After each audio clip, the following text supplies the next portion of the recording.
katika Luka 14.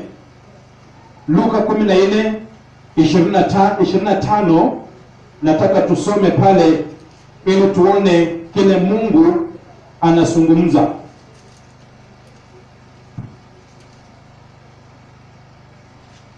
Luke 14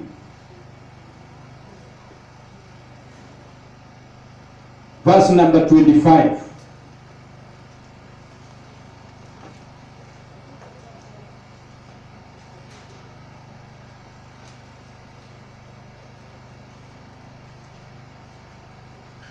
Tunaweka hapa kujaribu ku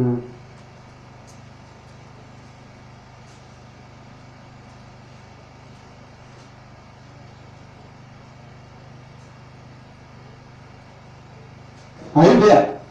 In Luke 14. Luke 14 verse number 25, the Bible says,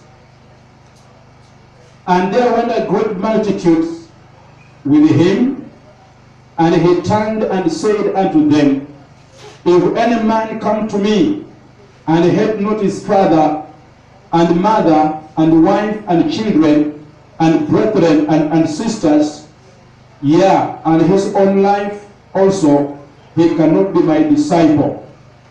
Baba wetu wa mbinguni, ninakushukuru kwa sababu ya wema wako asubuhi ya leo.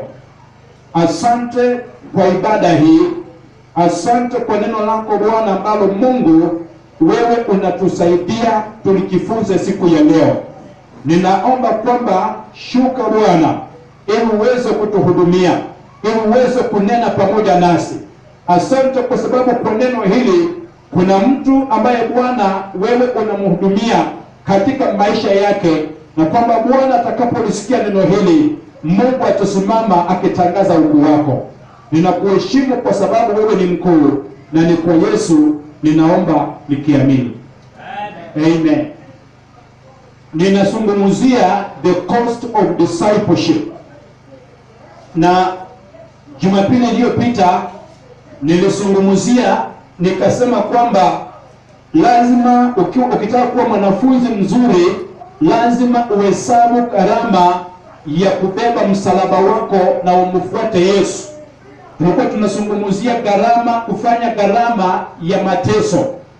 Msalaba ni ishara kwamba wewe umekuja ama wewe unateseka. Ni ishara ya mateso, ishara ya mambo uliyo nayo, kwamba unabeba unampelekea Kristo. Nikasema kwamba kama hautahesabu kwamba kuna kuteseka katika Kristo Yesu, wewe hautasimama. Biblia inatuambia kwamba yule asemaye mimi ni mwana wa Mungu anaposikia sauti ya Roho Mtakatifu, ukisoma Warumi 8:17 inasema kwamba lazima ukubali kuteseka vile Kristo aliteseka. Praise the name of the Lord. Amen. Unanitia moyo jamani, najua niko na hubiri na Kiswahili leo. Na nitahubiri tu vizuri. Niko naona anointing inakuja. Amen. Inakuja. So nikasema kwamba Kristo aliteseka, na yule mwanafunzi ambaye anafuatana na Kristo lazima utayapitia jamani. Kuna vitu upende usipende utapitia, utateseka, utashangaa. Yesu anasema kwamba yule anayetaka kunifuata, yule ambaye anataka kuwa mwanafunzi wangu, anayetaka kunifuata lazima ajikane mwenyewe na abebe msalaba wake anifuate. Inamaanisha kwamba bila kujikana, bila kubeba msalaba wako, wewe hauwezi kukubalika ama huwezi kuqualify kuwa mwanafunzi wa Kristo Yesu. Kuna vitu lazima ufanye. Anasema lazima ujikane. Nilisema kwamba ni vizuri kubeba msalaba wako na uweze kumfuata Kristo.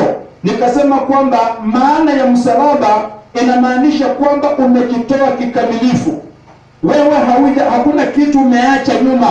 Hakuna kitu chochote ambacho unaweza sema kwamba hii siwezi fanya. It is total surrender to the Lord. Umejitoa kikamilifu. Ni wakati ambapo umeamua kwamba nimtegemee Mungu ama Yesu kwa kila kitu. Praise the Lord. Amen. Hiyo ndio kubeba gharama ya kubeba msalaba. Kuna watu wanatembea nazo shingoni, lakini bado wanabebana na vitu. Wewe umebeba, kuna kakitu kamnyororo fulani umefunga kwa shingo, na kuna vitu tu umeweka kama vitu fulani tu umeweka, ati nikiomba ninaomba hii. Hiyo haikusaidii jamani. Kutoa msalaba wako ni kuamua kutoka ndani ya moyo wako, na kila kitu ambacho kilikuwa kinakusingaa, kinajaribu kukurudisha nyuma, hivyo unachukua na unampatia Kristo. Unaenda kwa Kristo na kila kitu. Praise the name of the Lord. Point ya pili ambayo nataka leo nikuletee ni kwamba mwanafunzi wa kweli lazima afanye hesabu ya kumwamini Mungu, ama kuamini mwana wake na neno alilonalo. Lazima ufanye hesabu ya kuamini. Na nilikuwa nasema kwamba kuamini sio rahisi. Kufuata mtu na muamini sio rahisi. Mimi nikisema hivi naangalia, wewe mama ambao uliolewa, ulifanyaje tu kaamini huyu jamaa na ukafuatana na yeye? Alikupatia nini? Na wakati ule akikwambia kitu unafanya unaitika tu, ulifanya nini ukaandamana na yeye? Unajua kuamini sio rahisi. Lakini mwanafunzi mzuri, ni vizuri umwamini Kristo na neno lake ambalo analeta kwetu. Wakati ambapo hamwamini, inamaanisha kwamba hautajenga imani yako katika maisha yako. Kumwamini ama kuamini inasababisha imani inajengeka kwa yule unayemfuata. Believing develops your faith in the person that you are following. It will develop your faith in your master. Wakati ambapo unaamini, kuamini inajenga imani yako na inakusababisha unaanza kutoa ibada yako kwake. Nikiwa hapa nilisoma Yohana 2 kuanzia penye kwamba Yesu akaenda Kana, kwa sababu kulikuwa na harusi kule. Walipofika huko wametengeneza karamu, kuna divai ilikuwa pale ambayo walikuwa wanatumia. Wakanywa hiyo divai, ikawa imeisha, na mama wa Yesu akamwambia kwamba kuna Yesu yuko pale, msungumuzie, muulize ili aweze kuwasaidia. Yesu akaangalia mama yake akasema, kwa nini unawaambia na wakati wangu haujafika?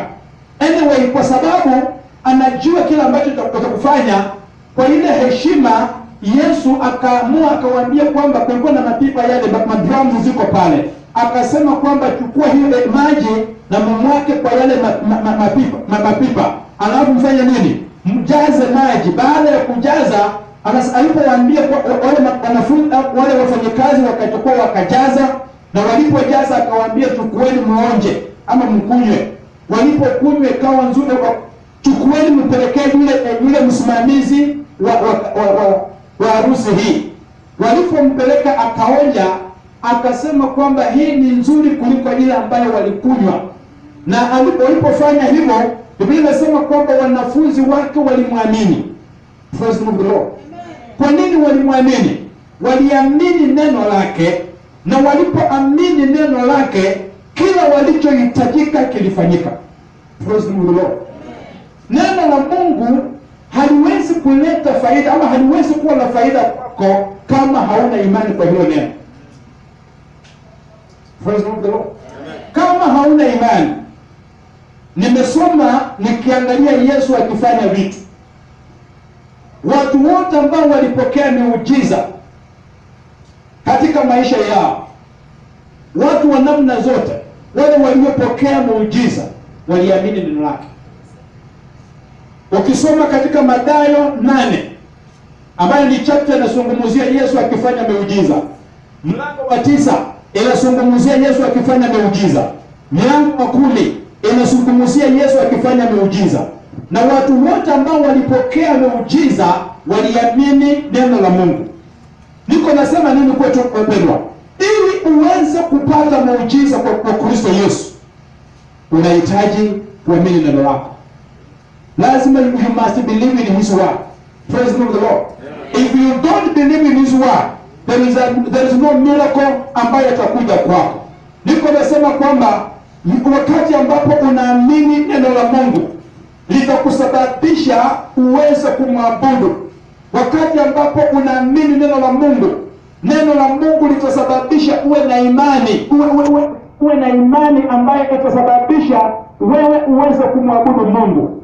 Katika mlango wa 7, Luka 7 mlango wa mstari wa 11 mpaka 18 inazungumzia hadithi ya watu ambao walikuwa wameenda kuvua samaki.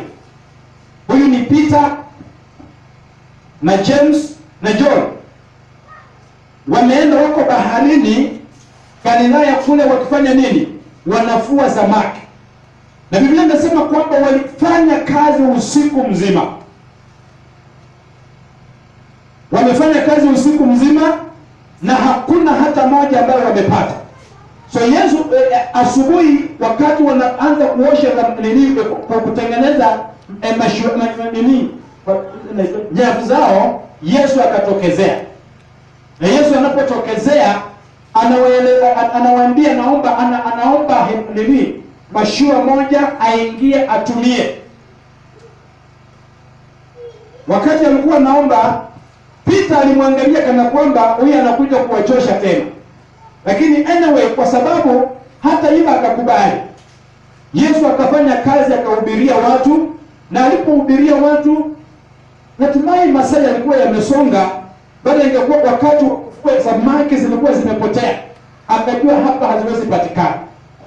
Lakini Yesu anamwambia sasa tuingie ndani kidogo na usafishe nyavu zako. Walipoingia ndani akazamisha, akaweka katika vilindi vya maji. Zile nyavu zake wakatupa ndani. Biblia inatuambia kwamba muujiza uliofanyika, nyavu samaki wengi waliingia wakakamatwa. Akaanza kuita wengine wakuje wamsaidie. Anaita wengine wamsaidie kwa sababu zilikuwa nyingi ambazo hangeweza kubeba peke yake. Huo ni muujiza ambao umepatikana. Na wakati ambapo ilifanyika hivyo, Biblia inasema kwamba Peter alitetemeka. Akashangaa, huyu ni mtu wa aina gani? Akamwambia uniondokee, kwa sababu mimi ni mtenda dhambi, sifai mbele zako. Akapiga magoti, akatoa ibada yake kwa Mungu, akamwabudu Mungu. Praise the Lord. Aliamini neno la Mungu. Anyway, katika ile hadi ya shingo upande, muujiza ukatendeka. Na kwa sababu muujiza ulikuwa umetendeka, imani ikajengeka ndani mwake. Akajua kwamba nikimwamini huyu maisha yangu yatabadilika. Nikimwamini huyu kuna vitu ambavyo nitapokea. Na baadaye alipoambiwa nifuate, aliachana na kazi yenye alikuwa anafanya, akaandamana na Kristo Yesu. Kama unanisikia sema amen. Yesu, ukiamini neno lake utafaidika, litakusaidia. Imani ni kuweka faith is trusting in your master and depending fully on him. Na pia hadithi nyingine kwamba Yesu baada ya kuona makundi, anajua amefanya kazi kubwa. Ameona makundi yamekuja, akawaambia kwamba wacha tutoke hapa tuhamie ng'ambo nyingine, twende ule upande mwingine. Akaingia katika mashua na wakaanza kuelekea kule kwingine. Nasema kwamba alipofika ndani ya mashua, in that ship, yeye akalala. Na alipolala, inaitwaje ile bahari, dhoruba, si ndio? Ikakuja na ikaanza kupiga yale mashua. Na maji ikaanza kuingia. Maji ilipoanza kuingia, Biblia inasema kwamba iliwasumbua mpaka wakaona wanaangamia. Wakakumbuka kwamba tuko na mtu ambaye anaweza kutusaidia hapa. Wakaenda wakamwamsha Yesu. Yesu alipoamka akatuliza bahari ambayo ilikuwa limechafuka, likatulia. Na wanafunzi wakashangaa. Wakasema huyu ni mtu aina gani? Huyu ni mtu ambaye anaweza kuzungumzia hata bahari likamsikiza na likatulia. Praise the Lord. Nimekuja kukueleza kwamba mpendwa, ukiamini neno la Mungu, uweke tumaini lako katika Kristo Yesu, Kuna vitu ambavyo wewe hupitia, huenda unafikiria mtu anakuambia kwamba ukienda kwa nani atakusaidia. Mimi nimekuja kukuambia kwamba yule anaweza kukusaidia ni Yesu. Praise the Lord. Yeye akiingia katika maisha yako, kuna vitu atakufanyia. Amini katika neno lake. There are things I have believed in God, na Mungu ananifanyia. Praise the Lord. Kuna mambo nimeamini Mungu ananifanyia. Nitawaletea ushuhuda hiyo karibuni. Praise the Lord. Nitawaletea tu ushuhuda, kwa sababu kuna vitu Mungu anafanya. Unajua, ukiamini neno la Mungu,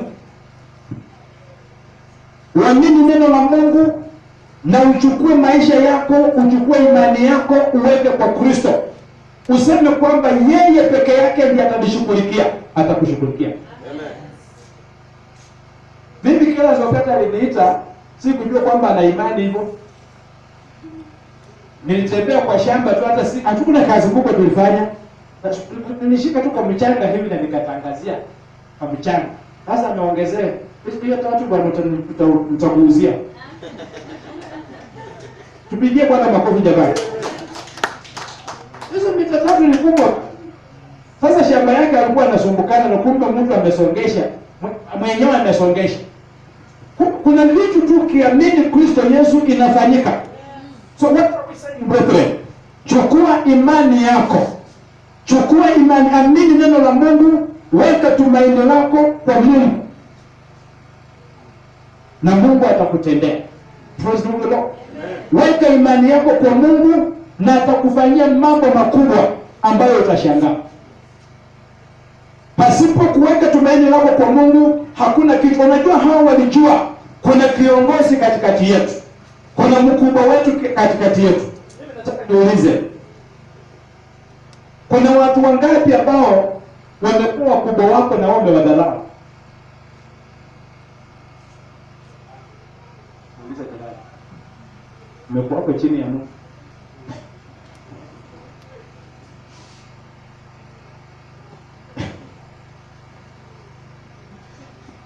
Angalia kwa jirani wako, wewe umewahi dharau mkubwa wako.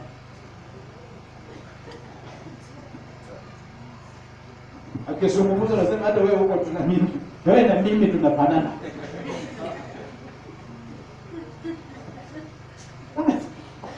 Unajua kuna vitu ambavyo tunaelewa. Wewe unang'ang'ana lakini mtu amekuangalia hakuna kitu wewe unaniambia. Wewe na mimi tuko tu sawa. Tunaweza kuwa sawa katika maumbile, katika hali tu ya kawaida, tumesoma klasi moja, ama wewe ulienda mbali kidogo, mimi nikakuwa chini, lakini the fact that I'm your senior, hiyo heshima waje kuweko tu. Kuna kitu ambacho Mungu atakubariki nacho. Praise the Lord. Mimi naangalia Yesu. Yesu na Peter. Peter ni mkubwa sana kwa huyu kijana. Huyu ni kijana amezaliwa wakiangalia. Ameanza kazi ya huduma wakiangalia. Lakini the fact kwamba amezaliwa juzi, yeye ni mkubwa kwao. Mambo anayofanya hawafanyi. Praise the Lord. So ukitaka kuwa mwanafunzi wa kweli, mwanafunzi wa kweli lazima afanye hesabu ya kuamini. Ukiamini katika mkubwa wako, kuna vitu utapokea. Praise the Lord. Na mimi huwa nasema I am an example. I am an example. Kuna siku Kristo na hao walikuwa wameenda huko kweli. Mimi nikafika na ingia, wanaanza kucheka. Nikashangaa, wako wanacheka nini? I think there is so somebody in me. Simuliona mtu ndani yangu. And they saw me in somebody. Wakaanza kushangaa, hawa watu wanakaaje? Hata kesi zao ni sawa. Because I sat under that part for over 15 years. Nikikaa chini yake. Nimesoma mambo mengi kutoka kwake. Amepitia hali ngumu, nimekuwa pale. Tumeteseka pamoja. Kuna vitu tumeomba pamoja. Unajua there is nothing as good as wewe kuamua kwenda hata ufanye maombi na mkubwa wako. Praise the Lord. Yule kiongozi yule ambaye anakuongoza, unaenda mnafanya maombi na yeye. mnalala pamoja, mnaenda huduma na yeye, mnafanya follow up na yeye. Kuna vitu ambavyo huwa vinajengeka pale, hata kama haumkalishi tu mwambie fanya 1 2 3 4. Kuna kitu ambacho Mungu anafanya, anaweka connection ambayo ni connection hiyo inakuja automatically. Praise the Lord. Kuna vitu Mungu anaanza kuweka tu ndani, kwa sababu mnaanza kutembea. Mkiwaza kitu mnaanza the same thing. Praise the Lord. Ninakumbuka kuna wakati ambapo ninaanza tu nataka tu kuongoza ibada. Nikianza kusungumuza maandiko hapo, yale ndio pastor atakuja kuhubiri. Unashangaa hawa watu wanakaaje? Ni kwa sababu ninamuombea, ninawaza kama yeye. Mtu mwingine akiniuliza kitu concerning ministry, nikimjibu akienda kwa mkubwa, naambia alikwambia nini? Ukisema aliniambia hivyo, nakwambia hayo tu ndio mimi ningekwambia. Because there is ninaheshimu my master. Praise the name of the Lord. Amen. You must account the cost of believing in his word. Na wakati utafanya hivyo, kuna vitu vinajengwa katika maisha yako. Praise the name of the Lord. Amen. Ukisoma believing in your master will change your focus from the ordinary to the supernatural. Wakati ambapo unaamini mkubwa wako, itaanza kubadilisha mtazamo wako kutoka kwa mambo ya kawaida uangalie mambo ya kiungu. Biblia inatuambia katika Waebrania 12 mstari wa kwanza na wa pili, inasema kwamba and let us run with patience the race that is set before us, looking unto Jesus, the author and the finisher of our faith, who for the joy that was set before him endured the cross, despising the shame, and is set down at the right hand of the throne of God. Inasema kwamba wacha tukimbie hizi mbio ambazo zimewekwa mbele yetu kwa uvumilivu, tukiwa tunaangalia juu ya Yesu ambaye ni mwanzilishi na mkamilishaji wa imani yetu, ambaye kwa furaha iliyokuwa imewekwa mbele yake yeye alivumilia msalaba, akakataa aibu, na akakataa aibu, na akawa amewekwa. Alipokataa aibu, Biblia inasema kwamba ama alishinda aibu, amekaa katika mkono wa kuume wa Baba katika kiti chake cha enzi. Biblia inasema kwamba wacha tuangalie kwa Yesu wakati ambapo tunafanya ama tunakimbia mbio zetu. When we do, wakati ambapo tunaishi hivi, kuna vitu tunafanya. Kuna wakati nimefunza hapa nikasema kwamba kila mtu wa Kristo tuko katika mbio. Na mbio za Ukristo hazina ile inaitwa nini? Hatuna ile track ambayo wamesema kila mtu atasimama tunaanzia hapa. Kila mtu anaanzia popote, lakini mahali tunamalizia ni pamoja. Praise the Lord. Amen. So wewe unakimbia mbio zako, mimi ninakimbia mbio zangu. Mbio za Ukristo ama mbio za watakatifu hazina competition.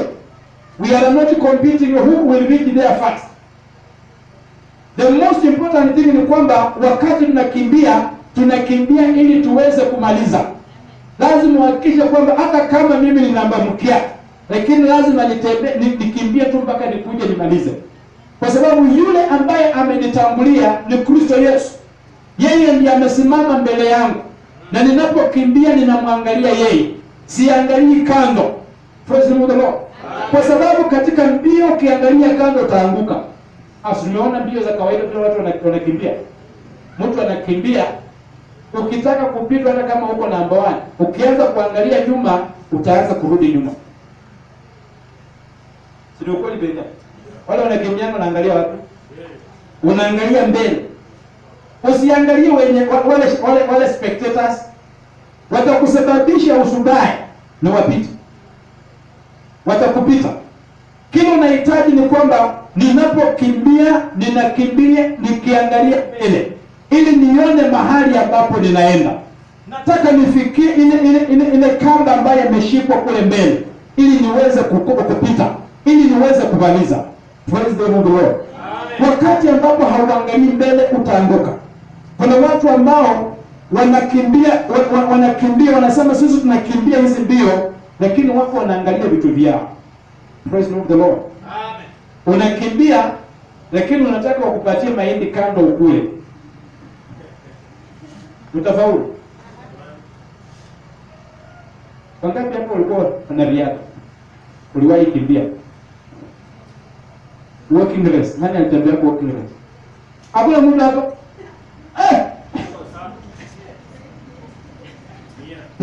Tunaona tu watu watatu hapo. Wengine mlifanya nini? Masomo tu.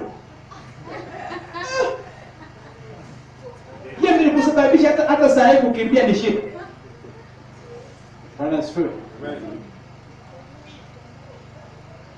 Nenda tu huko kutembea. Ulikimbia? Ndio gani? Hata nipita. Unaweza nipita mimi.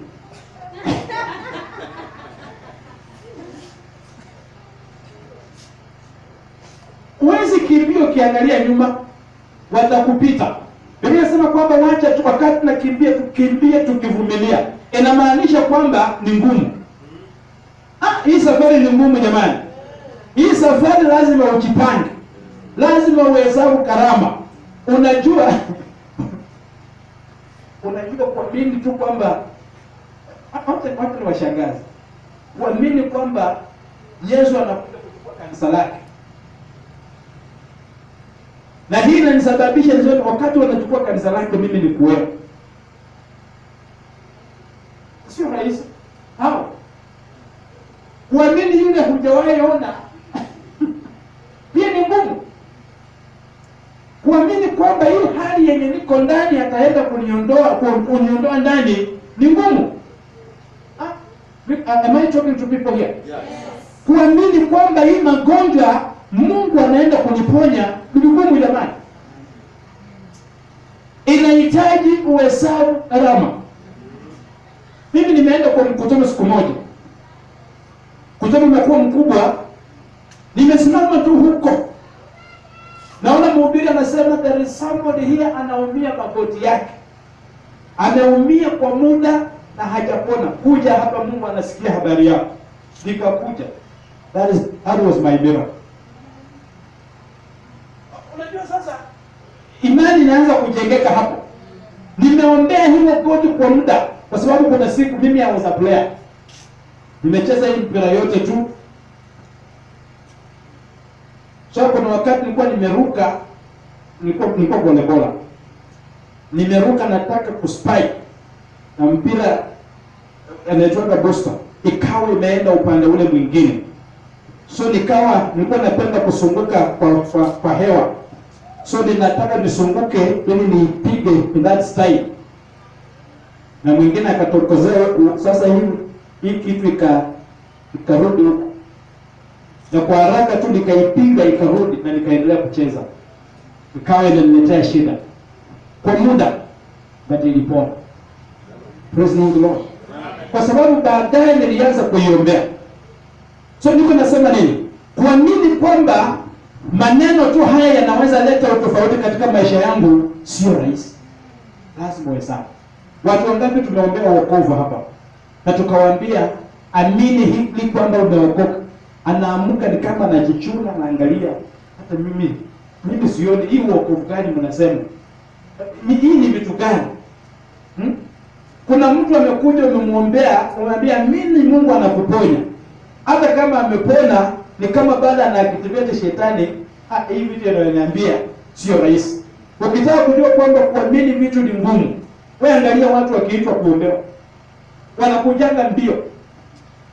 Lakini wakati unawaombea wanarudi wanakuwa wagonjwa. Wanasema sasa hawa wakati ulikuja tu haraka. Wakati unarudi ni kama unasema hakuna kitu kimefanyika. Because of faith. Praise the Lord. Yesu wakati anatuliza bahari, anauliza wanafunzi wake anasema na imani yenu iko wapi? Kwa sababu alijua wanashangaa. Haya maneno yanayofanya ni ya kweli, wameamini ama hawajaamini. Praise the Lord. Wanaamini kwamba bahari imetulia ama haijatulia. Mpendwa, nataka nikwambie kwamba inua imani, weka kwa Kristo Yesu. ukiweka kwa Kristo Yesu, Yesu atatulizia. Yeye ndiye mwanzilishi na mkamilishaji wa imani yetu, ambaye aliona furaha ambayo iko mbele, akasema wacha nivumilie msalaba kwa ajili ya maisha yetu. Praise the Lord. Number 2, another point ni kwamba wakati ambapo unaamini Kristo, utaanza kumuiga Kristo. Utaanza kuiga imani, you will begin imitating your master. Praise the Lord. Amen. Paulo anazungumza katika Wakorintho wa kwanza 11:1. Anasema kwamba niige, nifuateni ninapomfuata Kristo. Fanya, imitate me as I imitate Christ. Inamaanisha kwamba ameamini neno la Mungu, na alipoamini neno la Mungu akaanza kulitenda. Jamani, praise the Lord. Amen. Tumemaliza.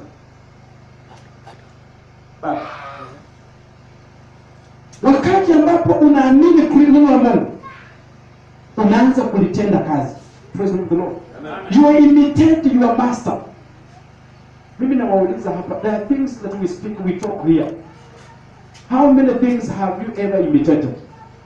Wewe ukiwa mgonjwa umewahi jiombea? Unajiombea aje? Do you believe in the words of Christ? Do you lay hands on yourself? Do you anoint yourself? Do you speak things in your life? Because that is what Jesus wants us to do.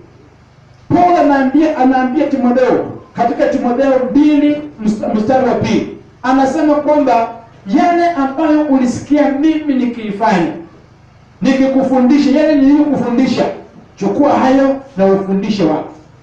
Praise the Lord.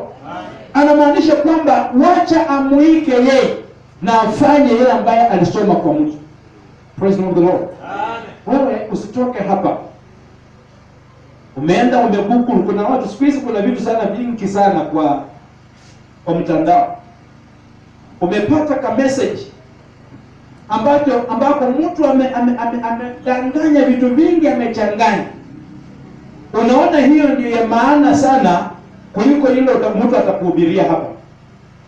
Yaani kwa sababu anasema mimi natoka USA, lakini hata anaongea kinyume na kutoa fungu la 10.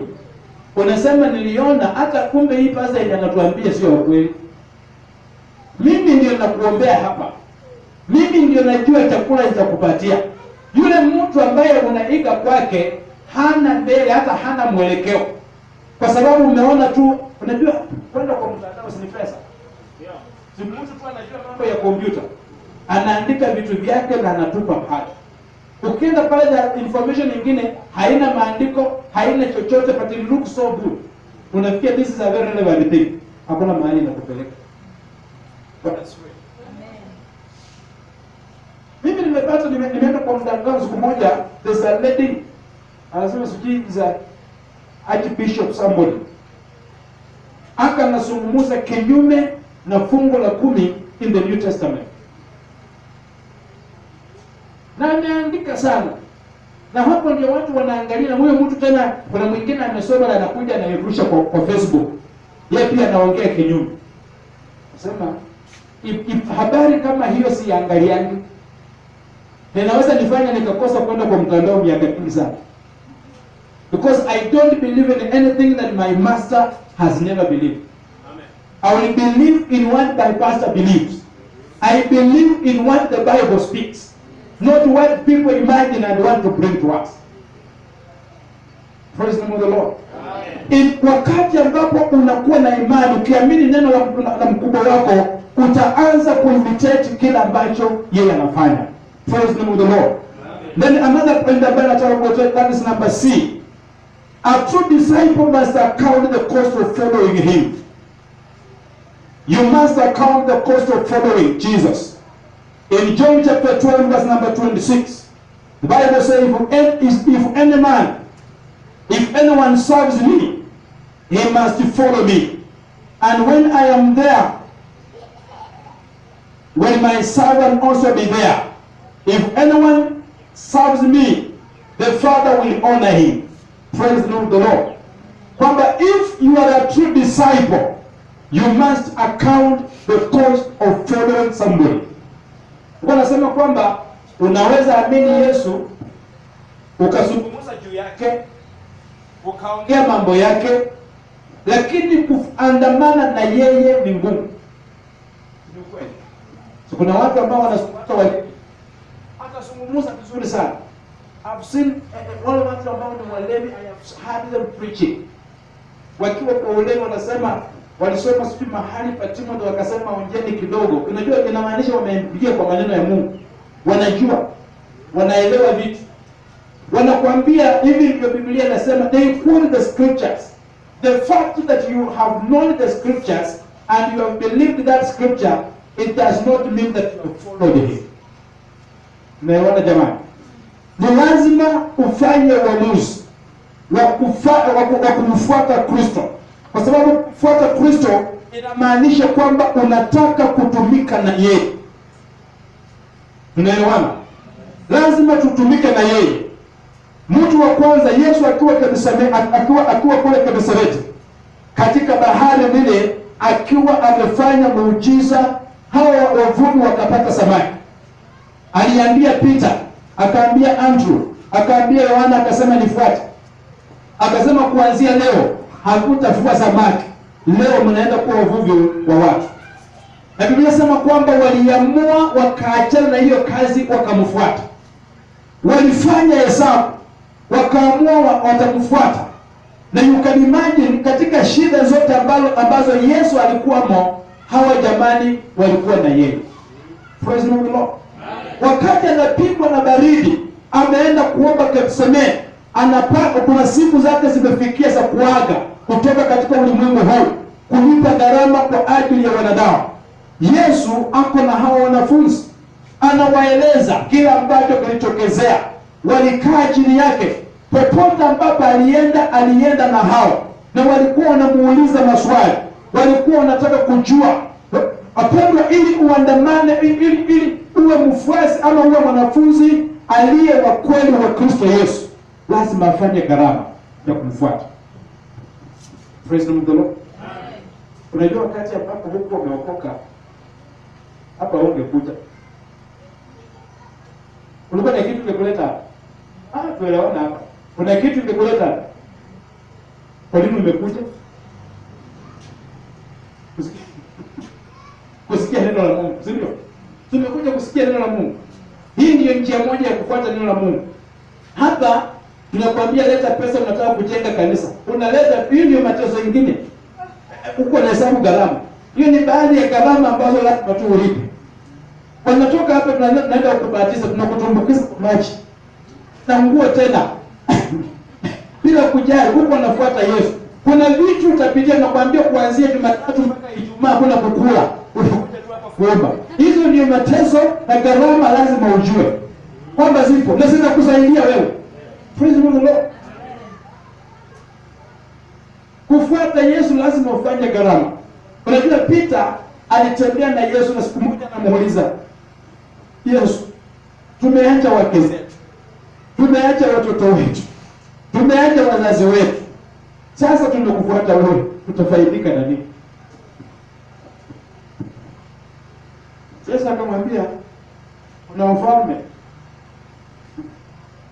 kuna uzima wa milele.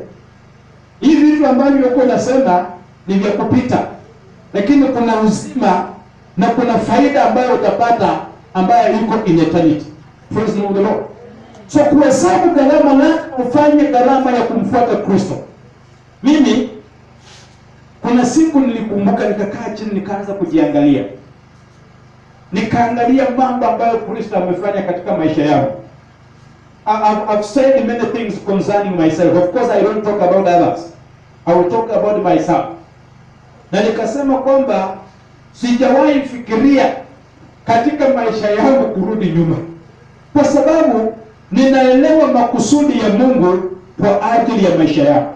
Ninaelewa mahali amenitoa, shughuli za maisha na jamii ambayo nimetoka ndani. Ninaielewa jamani, ninajua mahali nimetolewa. Leo hii ninaweza sikia hata jamii yangu wananiita kuna pastor mahali. Wanakumbuka kuna mtu ambaye anaweza kutuzungumzia. Kuna mahali Yesu amenitoa. Mtu ambaye anarudi nyuma ni huyo mtu ambaye hajahesabu gharama, hajajua mahali ambapo Kristo amemtoa, hana ufahamu ni nini ambacho anafaidika ndani mwake, hana fahamu. Ni mtu ambaye anaogopa, na wakati ambapo unaogopa, hata katika hali za kawaida, mpendwa, ili uweze kufaidika, you must uleva. Bwana asifiwe. Kwa shamba hili huna mahindi, si lazima ulime. Ama unaenda tu, ikifika wakati sasa, kuna mtu hapa alipanda. Wale ambao hawakupanda, Madam Grace, najua hukupanda mahindi. Lakini wakati watu wanavuna, unaingia tu kwa shamba na unaanza pia kuvuna.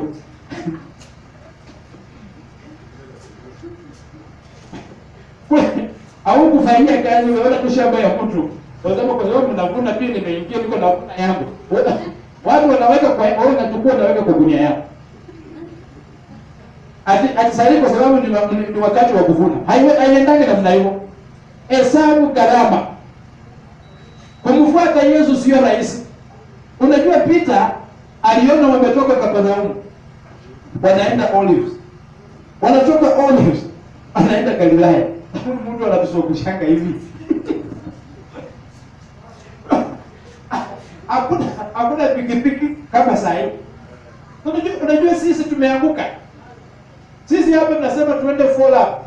Unajirani tu kumfanyia follow up. Unaanza kupeana excuse. Mpendwa, uko nafuata Yesu gani?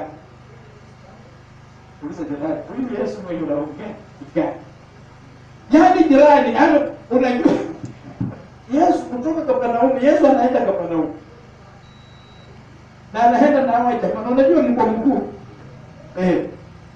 So jamaa kafika mahali akakale, sasa hivi sio hata kama tunafuata huko. Hakukumbuka samaki yenye alipewa. Hakukumbuka. There are people who forget what God has done for them. Praise the Lord. Amen. If you remember that, hautakawia kuona jirani yako anapitia katika hali. You will always get concerned. You know kwamba kuna kitu ambacho sisi tumesahau. Wacha niwagonga hapa kidogo. Ingekuwa kila mtu ako concerned na mwenzake, this time we shall be lacking space. Lakini tunajipenda sana. Hata jirani wake kujipenda. Ukisema hiyo improve kidogo tu. Hii kujipenda bwana imefanya Jesus will be awarding marks over that. Wewe utakana tupewe zero kubwa. Kwa sababu jamani tumejipenda sana. We are too busy on ourselves. Praise the Lord. Amen. A true disciple, you must account the cost of following. Yesu anasema ukinitumikia lazima unifuate, watumishi wangu lazima unifuate. Kwamba ili mahali ambapo nitakuwa pia wakuwe pale. Na ili mtu anaponitumikia anasema kwamba baba yangu atafanya nini? Atamheshimu. Wangapi wanataka Mungu aseme tu aiona hiyo? You know God, kuna mtu alikuwa anapeana dini. Kasema kwamba Wakristo walikuwa wakifa, Mungu amempeleka, ameenda, amekaa, anaangalia vile watu waliokufa watakatifu vile wanaingia. Anasema kuna wengine waliingianga, hakuna Yesu hakushtuka sana. Anasema there is one man alipokuwa nakuja tu na Yesu akasimama. Lakini akaangalia kuna watu ambao walikuwa wanasifika hapa sana, wana heshima zao hapa duniani. Wakati walifika huko juu, hakuna heshima napewa. Hapa sisi tulikuwa tukikuona tunakuamkia vitu, huko hata Yesu hapo. Anasema there was only one man.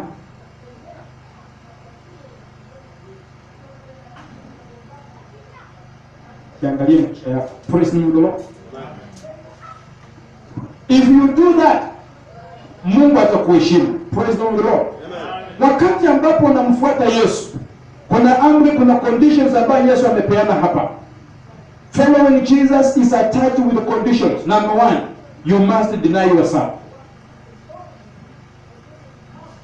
If you are making a cost of following Jesus, you must deny yourself.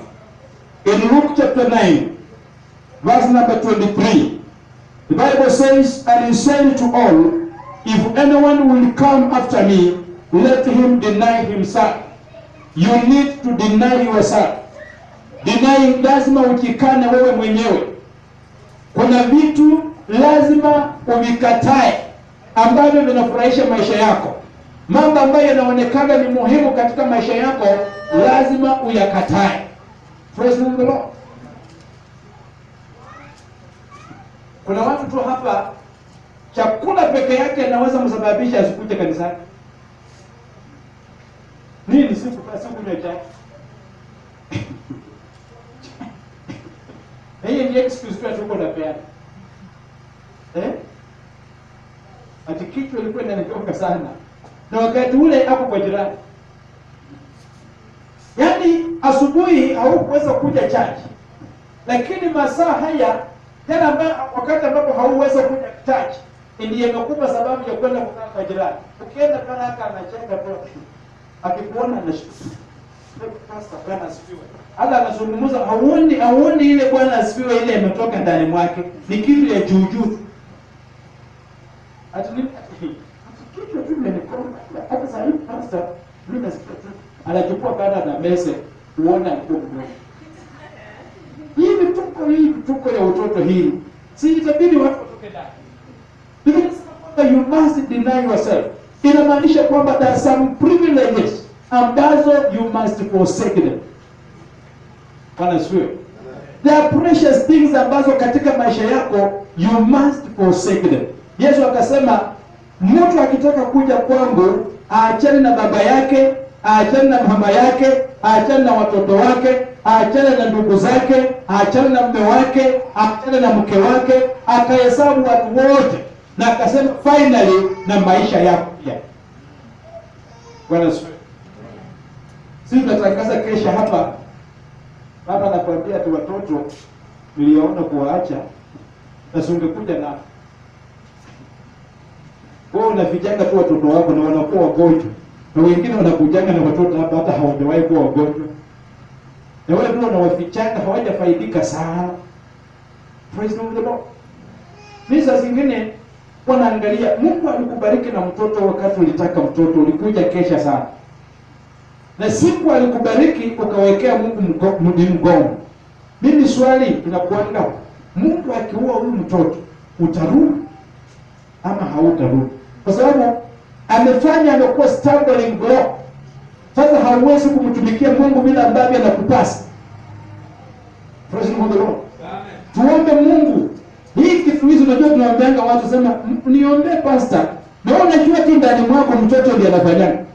Sasa tuombe vizuizi vitoke ama tuombe aje? Unajua mtoto ni kizuizi. Niombe kuna vitu tu sijui ni nini. Sasa tunaita hapa watu wakanoide tikina bora hapo. Tunajua anaanza kuchapa maombi. Bwana, kila kizuizi wanajua kizuizi ni mtoto. Ama ng'ombe yako. Unajua saa zingine tunatoka katika majaribu. Niombe maombi ya aina gani? So mimi nasema tu Mungu msaidie. Kwa sababu naogopa nikisema Mungu wewe sijui hili neno litachukuliwaje na Mungu. Unajua kuna mtu alikuwa na mtoto na huyu mtoto alimpata kwa njia mbaya. Na wakawa wameita Pastor Elisha kwenda kuomba. Sasa pastor akaomba na mtoto akakufa. Anyway, hata huyo mtoto hapo mtoto alikuwa pepo. Watu wale wanazoeanga kuenda kwa waganga ndio wajifungue watoto. Utazae kitu, kuna mtu aliimbako kitu inaitwa sikula.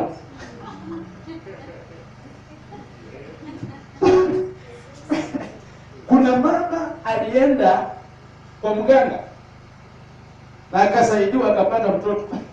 Mtoto alikuwa amefika miaka 5 hivi. Huyo mtoto alikuwa akiingia kwa nyumba, wakikula watu wakianza kukula yeye hakuli. Anajifanya hataki. Lakini wakizima taa waende walale, chakula yote yenye mebaki kwa nyumba anafieka usiku.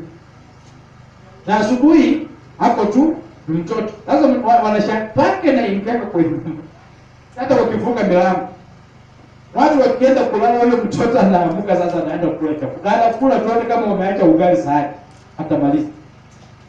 Anakula kila kitu, hata kama ni maziwa imewekwa, atakula kila kitu kwa nyumba. So baadaye wakadiscover siku moja mama akataimu, akaamka na akaona kwa mtoto wake. Unafanya nini? Roho ulikataa kula. So akaita pastor kuja muombe, maybe amsaidie. Tunamwambia mnatujanga kwa madhabahu. So pastor ulipataje huyu mtoto? Akaanza kueleza vile alipata.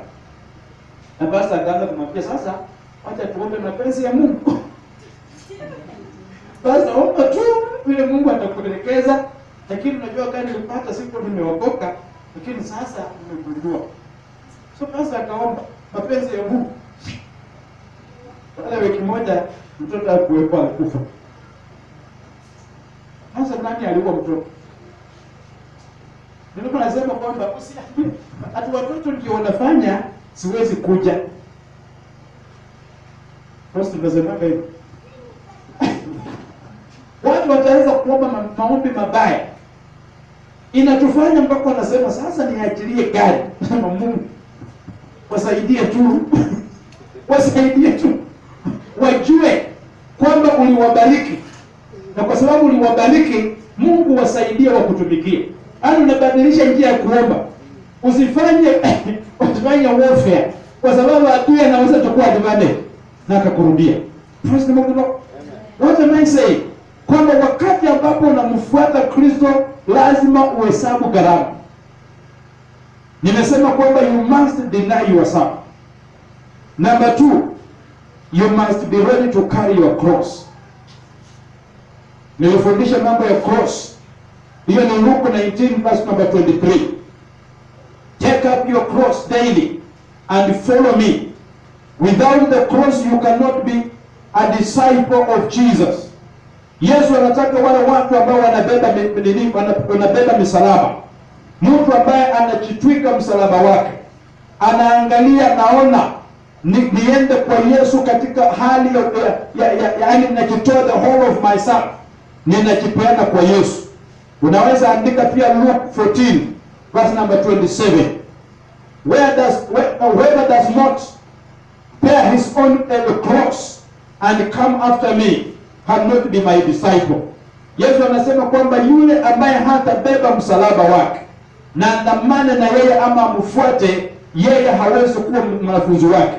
Inamaanisha kwamba Mungu ama Yesu anadhamini watu wanapojitoa kikamilifu, regardless of what they love, regardless of their life, regardless they risk so that they can follow Jesus.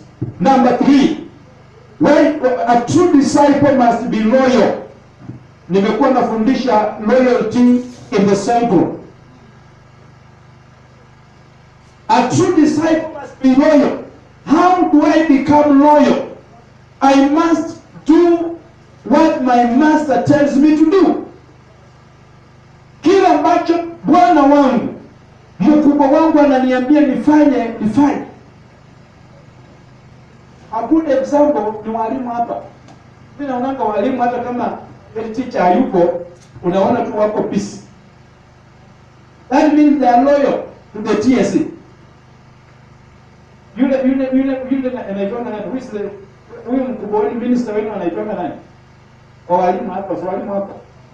Mako wanakujenga kwa shule yako. Lakini si wewe uko tu busy because you are loyal. Na hivyo ndio Kristo ama mwanafunzi mzuri lazima awe. Students are loyal to their teachers. Watafanya assignment hata wasipoambiwa fanya. They must be responsible to whatever that loyalty means. You must be responsible even when your leader or your master is not there. Hivi ndivyo Biblia inasema katika Luka 6 mstari wa 40. Inasema kwamba disciple is not above his teacher, but when he is trained, but when everyone But everyone, when he is fully trained, will be like his teacher. Kwamba mwanafunzi sio mkubwa, hawezi kushinda mwalimu wake, lakini akishafundishwa atakuwa kama mwalimu wake. Sisi ni wanafunzi wa Yesu, na mambo ambayo tunafundishwa haya, this is a training. Wanawaambia watu kwamba church is a training center, is a place where you are trained, ili ufikie kimo cha kuwa kama Bwana wako, ufikie kimo cha kuwa kama Yesu. Ukisoma in Ephesians chapter 5 verse number chapter 5 verse number 1 and 2, chapter 5 verse number chapter 5, ukisoma Ephesians chapter 5 verse number 4:13 onwards, inasema till we all come in the unity of faith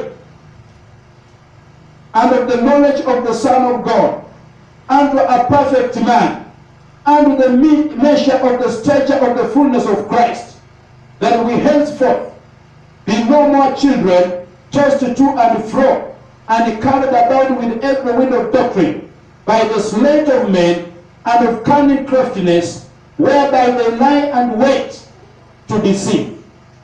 Inasema kwamba ili tukuje, wakati ambapo tunakuwa trained, tunaelekezwa ili tufikie kimo cha kuwa kama Kristo.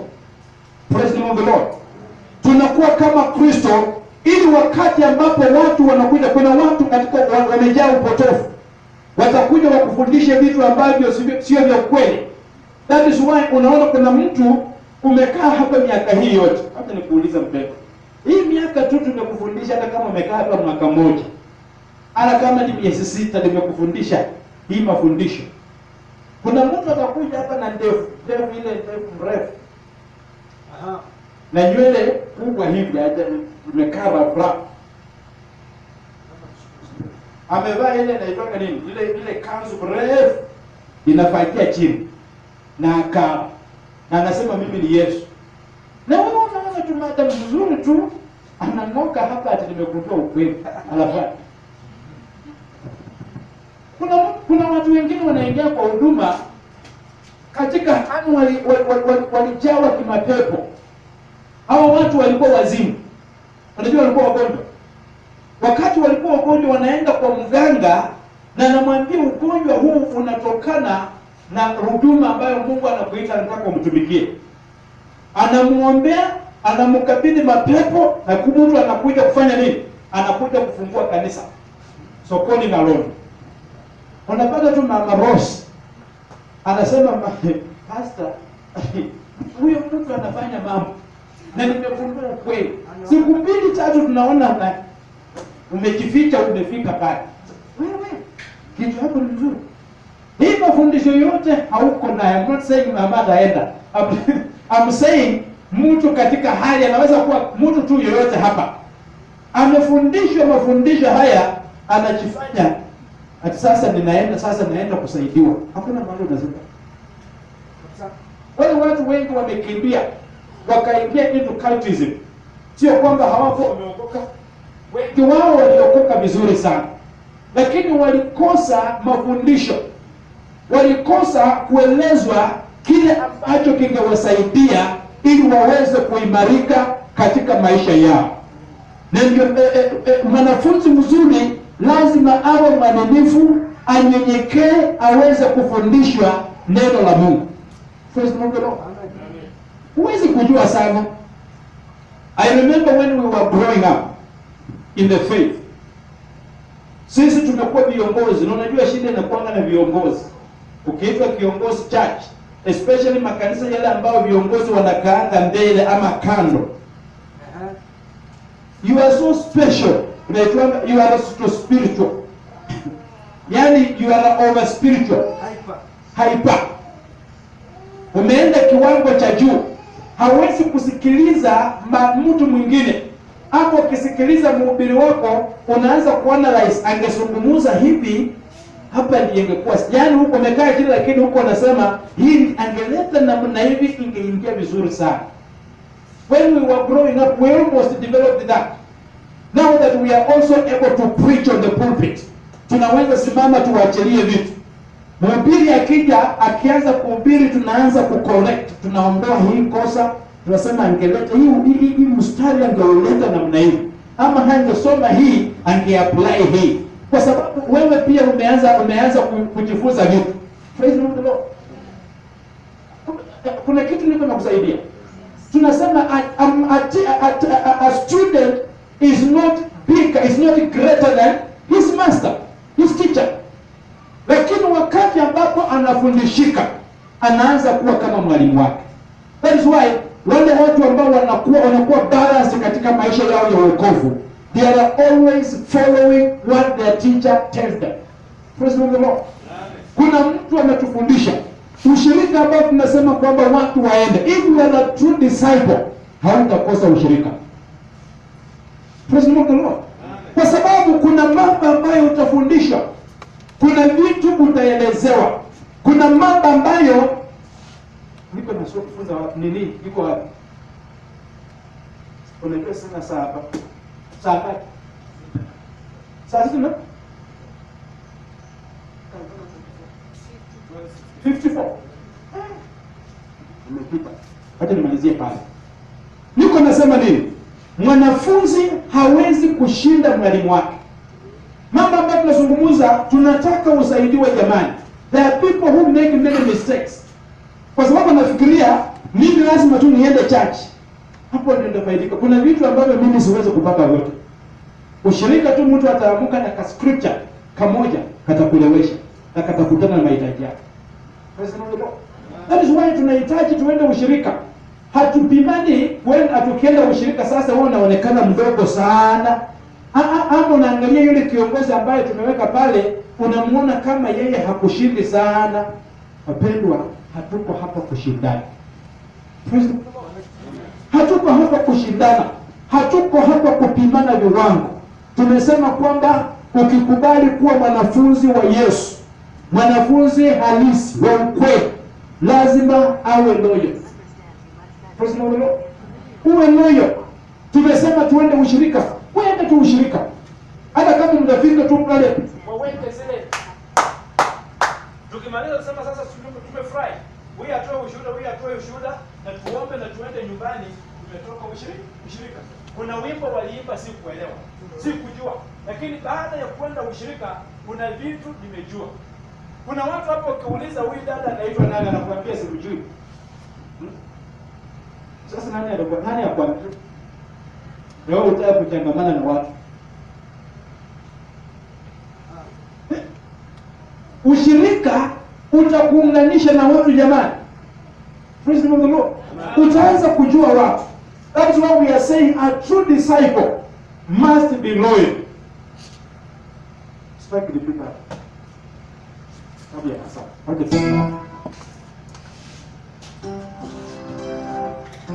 Hebu nipate waimbaji hapa.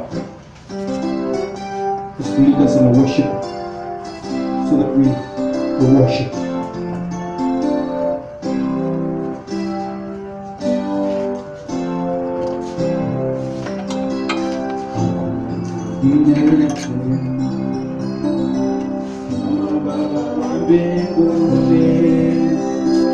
Hakuna mwingine tena.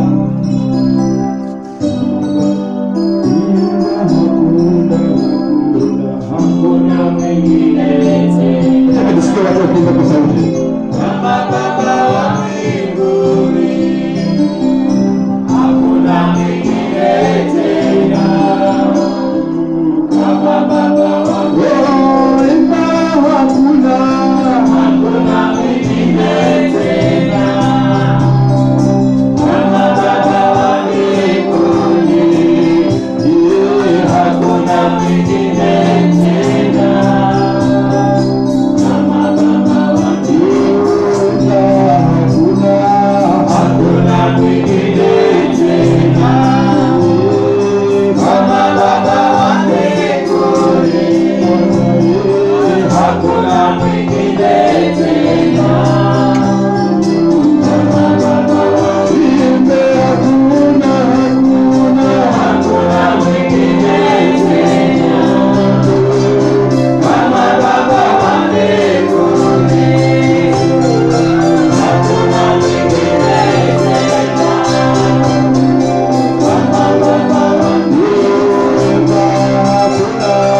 tunajifundisha karama Bwana ya kuwa wanafunzi wazuri. Ninaomba kwamba Mungu, tunapojifunza wewe utatusaidia, wewe utatuongoza, wewe utatusungumuzia, utatushauri Bwana katika mahali ya sehemu ambazo Bwana hatujafanya vizuri. Mungu tusaidie ili tuweze kufaulu katika maisha haya ya wanafunzi Bwana. Tunatamani Mungu tufanye vyema katika hali ya kukufuata wewe, katika hali Bwana ya kukutumikia wewe. Ninaomba Mtakatifu tusaidie katika jina la Yesu. Ninaombea watu wako Bwana kwamba Mungu nyoshe mkono wako juu ya watu hawa Bwana, uwainue Bwana, utawale maisha yao, uwasungumuzie mambo haya ambayo Bwana tunajifunza kutoka kwa neno lako, kwamba tutakapoyashika Bwana Mungu tuyaandika katika mioyo yetu, yatatuelekeza na tuweze kufaulu katika maisha yetu. Ninaomba leo hii kwamba Bwana unabariki watu wako na kuwainua wale walio dhaifu Bwana Mungu, ninaomba uachilie uponyaji juu ya maisha yao, uwainue Bwana na utekeleze makuu yako, ukuu wako Bwana katika maisha yao. Asante Mfalme wa mbinguni, kwa sababu hakuna Mungu aliye kama wewe. Kila aina ya udhaifu, kila aina ya kitu chochote ambacho watu wako Bwana wamekuita kwa ajili yao, ninaomba uwatendee katika jina la Yesu. Kuna watu ambao Bwana wamekuwa na mashambulizi ya kijamii. Kuna watu ambao Bwana wamekuwa na vita katika ndoa zao. Kuna watu ambao Mungu wamekumbana na changamoto mbalimbali katika biashara zao, katika mambo wanayofanya. Ninaomba Mungu mtakatifu kwamba Bwana uwaponye, uwatulizie kila hali dhoruba zozote katika maisha yao kwa utukufu wa jina lako. Baba wa mbinguni, asante kwa sababu wewe ni mwaminifu. Tunapotamatisha Bwana mikutano zetu hizi, wewe Bwana Mungu tubariki na utuinue. Tunakupenda Mwokozi. Asante hata kwa ibada ya jioni, kwamba Mungu wewe utakuwa pamoja nasi, maana haya tunaomba kwa Yesu, na wote tuseme amen. Pigieni Bwana makofi jamani. Amen.